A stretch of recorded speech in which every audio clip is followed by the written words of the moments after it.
Outstanding, welcome back. We have had a very amazing day with all of you over the past several vignettes. So for you to come back and join me for this very special guest, we're honored, we're privileged, and we're doing exactly what we wanted to do, which is spread the message about chiropractic in a variety of different ways. And listen, this weekend at ChiroThon 2022, our main purpose is to celebrate this fabulous profession. We are on the tipping point of really helping millions more get the care that they need, the drug-free care that they deserve. Listen, 65 million people a year get low back pain. We want them to be drug-free to take care of that low back pain. So stay with us as we talk to our next special guest. But before we do that, I want you to know that every single dollar matters. And we are making a massive improvement in our chart behind me. So your donations will matter to get that message out. And we're building 30-second commercials to educate the entire nation about drug-free chiropractic care. And in doing so, we're gonna make a lot more people aware on what they need to do and how they need to do it. We can't offer these types of vignettes without an amazing group of corporate sponsors. And today, our sponsor is Foot Levelers. Foot Levelers is actually a stabilizing orthotic, and it feels good if you've been on your feet all day like I have. It was developed by a chiropractor to actually treat the body as a functional unit, starting with the feet.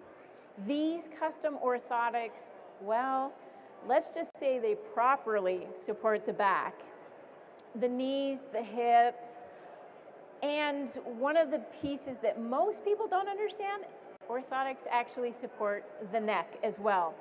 When we integrate the orthotics into ongoing care with chiropractic, the results are fantastic. And that's what we're really here to talk about, is fantastic results with chiropractic. So a big shout out to Foot Levelers. It's committed to helping elevate chiropractic care, and we couldn't do that without them. For over 70 years, Foot Levelers has actually been doing numerous grants. They do research, and they're in universities doing these types of advanced research, worldwide wellness. If you do have questions or want to look into Foot Levelers, easy one, footlevelers.com/get started. For those that are out there that are doctors of chiropractic and they want to offer a little more support for their patients. Now, let's get started with our fabulous guest. It is Dr.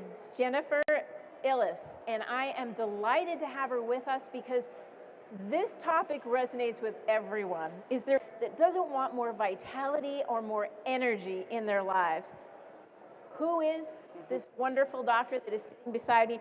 Let me tell you, she's the president of the Faculty of American Chiropractic Association, holds a seat on the House of Delegates for the American Chiropractic Association, has a doctor of chiropractic medicine from New York College. She has a master's in science with advanced clinical practice from the National University of Health Sciences, a Bachelor's of Science degree in biology from Brook University, and both an Associate of Science degree in nursing and a Master's of Nursing degree in family practice from the International College of Health Sciences. Thank you for joining us today. Thank you, Dr. McAllister. I appreciate it. Well, she flew in, she's extremely busy, she's a teacher, and this is someone who is resonating vitality, energy, excitement, passion for what she does. You can't teach something that you don't love with this type of energy, vitality, and excitement. So we're going to start with the very first question that I think our audience, which is made up of a very eclectic audience.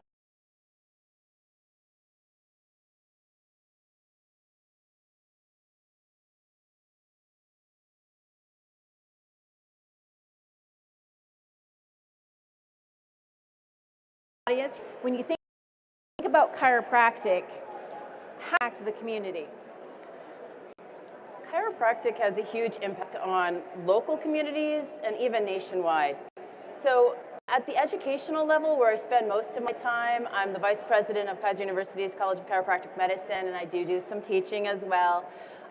we are able to help communicate by having our interns, having our faculty, and all of our champions go out into the community, talk about what you spoke about earlier, how we can have this drug-free reduction of pain with all of the patients that we can help.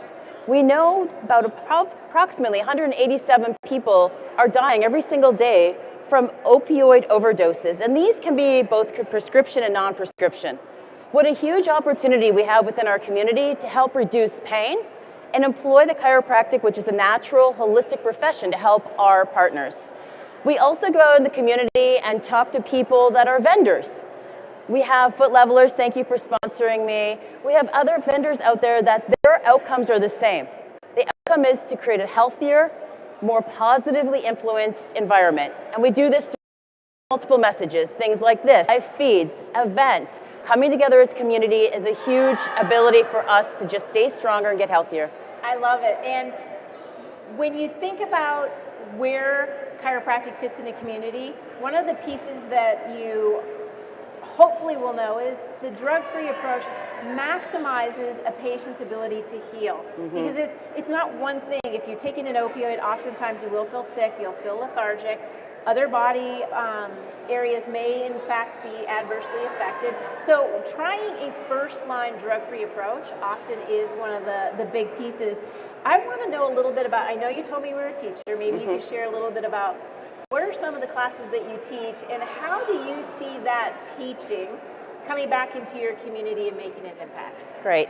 So today earlier I actually spoke about oral facial pain, particularly the management of temporomandibular joint disorders. Okay, for the patients out there that may not know what she just said, she's talking about your jaw and the pain that happens in the face. That's right. So the jaw joint is really the most utilized joint in the entire body. We breathe, we speak, we eat, we have other activities of daily living that consist of the jaw. So as much as spinal pain is very important, there's other areas like headaches, as we spoke about here at our convention, and jaw pain that really needs a closer look. 20% of our patients have jaw pain. So I educate the doctors on how to create interprofessional relationships with people like neuromuscular dentists, people like social workers even, that people won't have access to health care, psychologists for those people that have potentially these chronic pain disorders that are prolonged by psychological problems like general anxiety disorder. And we've been seeing a lot of this, of course, after COVID in 2020 and 2021. Absolutely. And many might think, chiropractic and jaw pain, how does it fit together? Well, it is a fairly amazing piece is when you start thinking about how the jaw works, well, in fact, it's a joint, and chiropractors do a fabulous job of ensuring that joints are moving in a fluid and, most importantly, a nutritious way, meaning that they're getting the surrounding supplies that they need to be lubricated. And if it's your jaw, you know that every bite matters. I would say that's really good. I'm going to have you teach my classes from now on. You're great with that. It puts a lot of strain into your face, and oftentimes, as you probably know in teaching, is patients will complain from anything from jaw pain to headaches. And have those types of pains, you may not be a chiropractor. That's our whole purpose to being here is she's got special groups that she talks to and she works with. And as you start to talk about these very specialized groups, can you tell us about some of the specialized groups that you work with? Yes, ma'am. So I think the two big focus areas are from the very young to our elderly. Some people call them aging adults or seniors. But the pediatric population is a population, I think, that really needs additional focus. There's sometimes some friability with treating that population because there's not a lot of research out there, but anecdotally we have heard story after story, success story after success story on how chiropractic care and management have helped infants. Recently, I know we've had some research articles talk about infantile colic. Colic is something where infants are crying for excessive time, and we don't know why it is, but we've seen a reduction of with chiropractic care, and that's amazing.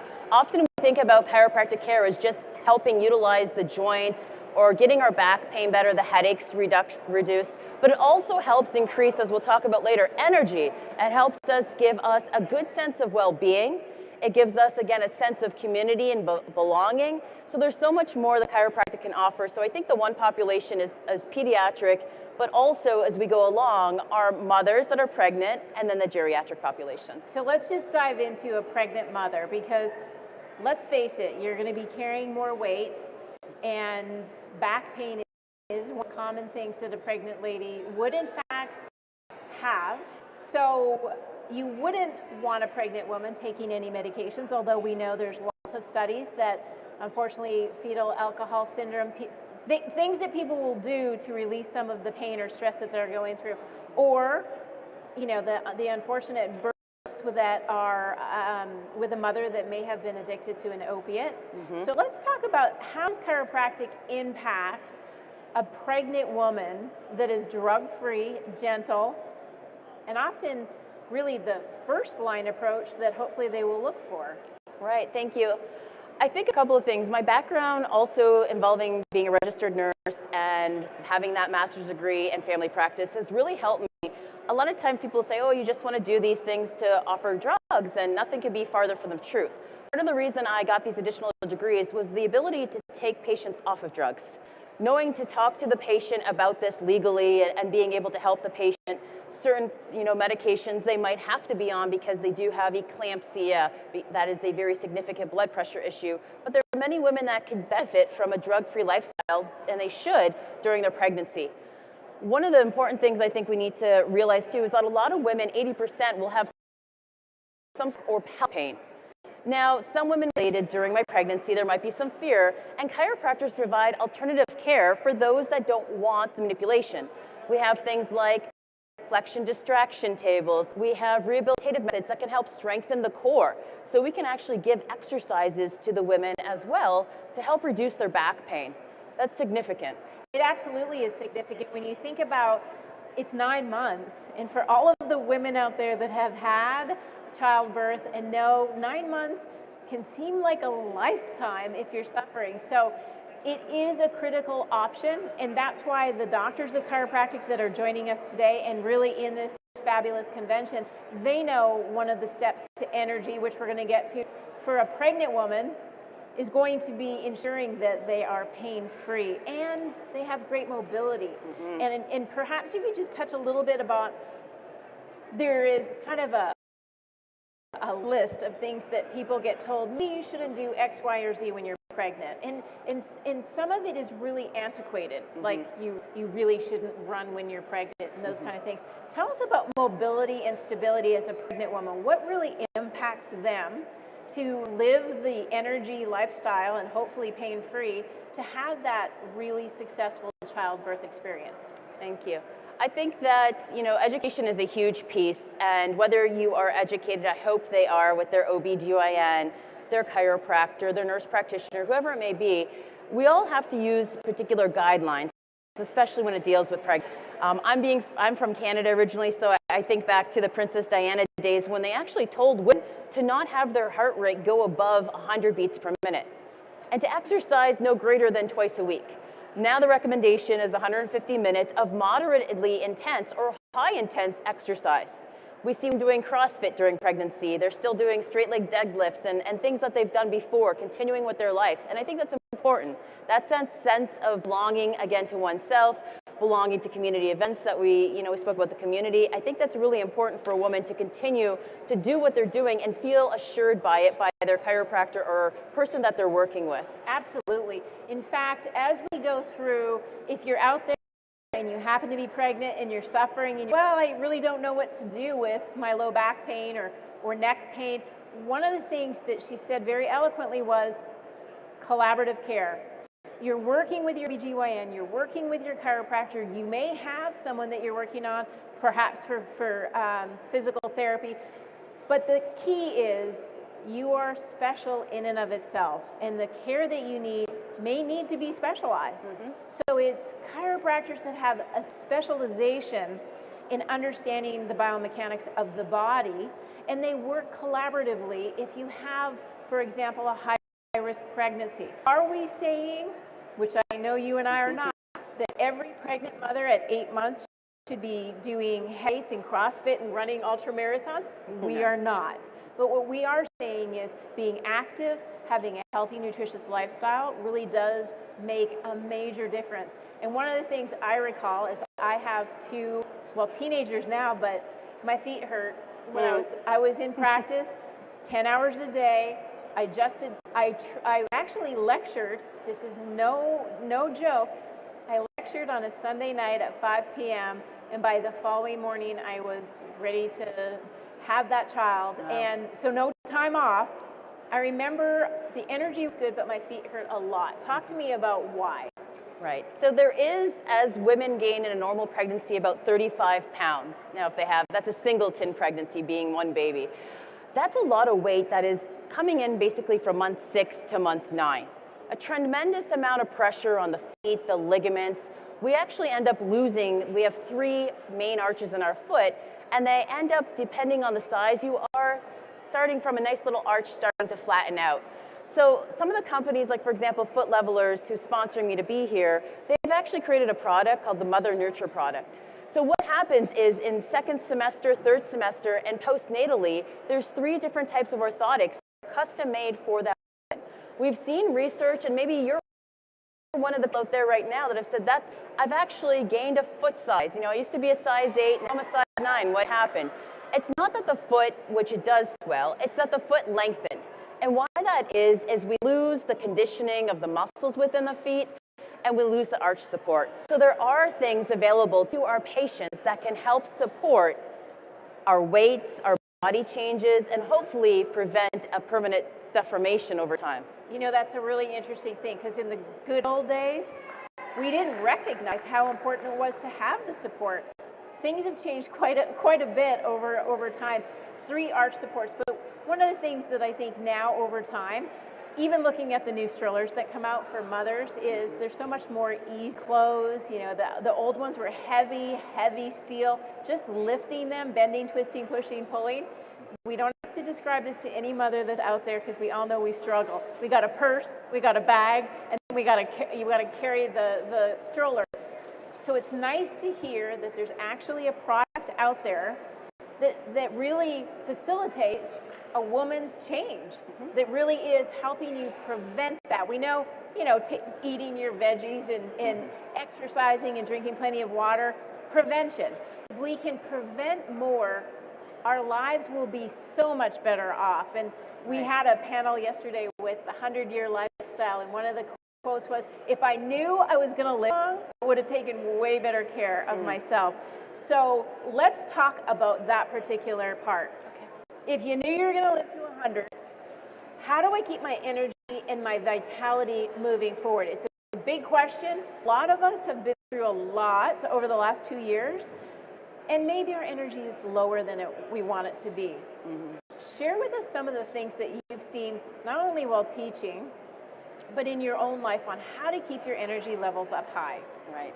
I think we all can benefit from higher energy levels, it seems, without incorporating our daily caffeine or our Monster energy drinks or what people take. Those are toxins to the system. So there's 3 T's that I like to talk about. Toxins is one thing. It's a biochemical thing. So we want to be very cautious of the items we put in our body. There are supplements that we can take, but if we can ingest whole foods to help, that would be even better. We do know that nowadays sometimes, like, there's fish like tilapia that is basically farm-fed grain, and we have some issues with grain. But in general, we want to be very conscious about what we're consuming. Chiropractors and other providers can give us that information about how we can actually help our body heal internally. This is something that we'll often call or use the word innate. The body does heal itself and has the ability to heal itself as long as we give it the appropriate tools. The tools have to come not only from somebody else, but having ownership within ourselves that we have a situation, we have a problem,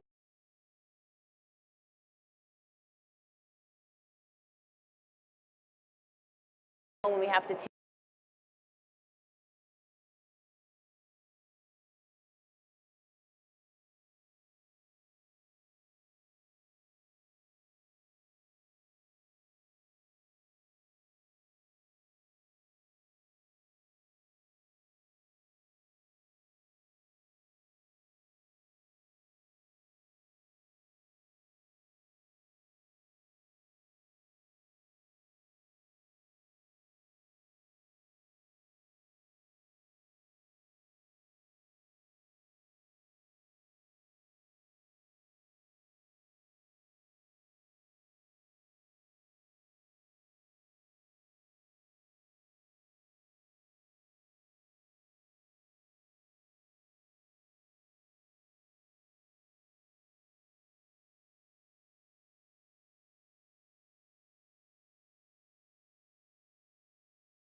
about posture, balance, breathing, restoration, relaxation, and yet our lives never really push us in that direction. We're on top of it. So let's go back to vitality. You know, reading a food label is one piece of it, knowing that those energy drinks probably don't give us the greatest importance of the type of energy we need. Go back to vitality and say, how does vitality fit into sleep? Does that have any role? Sleep. We all need sleep, you know. Don't we all need sleep? and everyone needs a different amount of sleep too. So it's very important. I know we're just speaking in general terms, but our teenagers could require 10 to 12 hours of sleep. And it's important because mom and dad may want to wake them up right away. Oh, you're sleeping past 8, but in general, we all need anywhere between 8 and 10 hours as an adult. If we have that vitality, if we have that energy, and we have good sleep hygiene habits, which is very important, we'll be able to feel that energy and vitality every day. But when we go to bed at 1 o'clock and we wake up at 6 and we play on our iPads and iPhones and we have all these different types of lights and stimulation, this is not helping our body or mind get into the state of relaxation that we need. So, you know, there's other things, again, outside of chiropractic manipulation, which is what chiropractors typically do, but the education from your provider to say, let's get yourself on a normal sleep schedule. Let's have you go to bed at a certain time, wake up at a certain time, avoid caffeine, excessive amounts of water before bed. And also, you know, there's some things that aren't preventable. We talked about babies, you know, but maybe, again, that support system at home, take turns getting up if possible. So all those things will help increase your energy level and vitality if your sleep is managed well. I love that she said the word sleep hygiene, because I think that's part of our reality is how we take care of our teeth. We know that that's dental hygiene, but oftentimes we may forget about our spinal hygiene and our sleep hygiene. And when you donate with the Foundation for Chiropractic Progress today, you're going to get some of the best tips on sleep, which is critical. If you're out there suffering with a little bit of loss of energy, it's not the caffeine that's going to help you. It's going to be the chiropractic care, the audience being active in making sure you're doing everything to work past that negative feeling of, I just want another caffeine to get me back up. That's right. You said sleep hygiene. Is there sleep ergonomics? Oh, absolutely. That's a great point. So many things to talk about in so little time. Sleep ergonomics, just like there are work ergonomics. One of the things I would recommend is, depending if you do have some pathology or condition going on in your body, you can of course talk to your provider, but in general, back sleeping and making sure the curvature of your spine with a cervical pillow and or a mattress that best fits your needs is ideal. We don't want to be stomach sleeping. That decreases the way we breathe. It loads the joints in our spine excessively. And there's other ways to help. So I know it's sometimes challenging, like when women get pregnant and they're in the third trimester, they're technically not supposed to sleep on their back. It actually can cause some problems. So in general, for an average adult that's not pregnant, we want to encourage the ergonomics of sleeping, not propping the head up with too many pillows, unless, again, necessary for some other condition that you may have at home. But in general, think about keeping, as we spoke about posture, as much of a neutral spine as possible that decreases your pain. We also don't want you to take any advice you hear today and be in pain. That's important to know. But in general, that there is the sleep hygiene and there is the sleep ergonomics. Sleeping on your back with a cervical pillow that's best fit for you by your chiropractic provider would be ideal. We have covered a lot. Is she a rock star or what? I mean, we went top to bottom. We talked about our sleep and the support that comes with it, all the way down to the feet, and orthotics in support of that as well. I cannot thank my fabulous guests from those chiropractors, you know who you are, who need a little more support in your own daily life, and our consumers out there may or may not have a chiropractor. You don't have a chiropractor, don't worry, we have you. f4cp.org/find-a-doctor will help you. I mean, we have fabulous doctors across the nation, willing, ready, and able to help you with your suffering. If you're a medical doctor and you want to collaborate with a chiropractor, why not go to that Find a Doctor website, and the two of you can go for lunch, talk about pregnancy. I would love to take her for lunch on a regular basis, pick her brain even more. How do I get my feet solid and supported? How do I do more for my vitality. What are some of the things I'm doing that are not right? This is what you need. So today's the day, celebrating the chiropractic profession, but elevating your education, knowing what you need to do for you. Self-care is important. And in today's world, if you're not helping yourself, it's hard to help others. That's right. Last but not least, if you support our profession and you make a donation today, you will get our white paper on sleep. We will also be focusing on ensuring there's a few more things in there that will help you with energy and vitality. I want to give a very big thank you to Dr. Jennifer Ellis for coming out today. Absolutely a pleasure to be with you. You as well. Keep an eye out. We have a 5 o'clock vignette. It's a fabulous vignette that is going to be coming soon, and that's with Dr. John Maltby. It's chiropractic around the world.